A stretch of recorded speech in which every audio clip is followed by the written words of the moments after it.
कर्जत तालुक्यातील माथेरानच्या घनदाट जंगलात काळोखी परिसरात प्लास्टिक कचऱ्याचा डोंगर उभा राहिला होता. पावसाळा जवळ आला आणि हा कचरा नव्या रोपांच्या वाढीसाठी मोठा अडथळा ठरणार होता.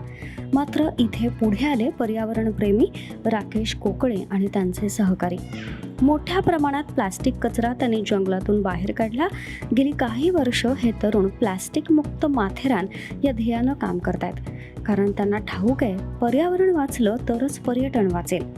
सुरुवातीला रस्त्यांच्या कामातील सिमेंटच्या रिकाम्या पिशव्या आणि आता पर्यटकांनी टाकलेल्या बाटल्या, रॅपर्स, जंगलात साचलेला हा कचरा त्यांनी स्वतःहून साफ केला.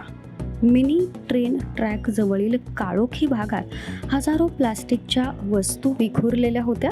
नगर परिषद कर्मचारी यांच्या मदतीनं तात्काळ स्वच्छता मोहीम राबवण्यात आली.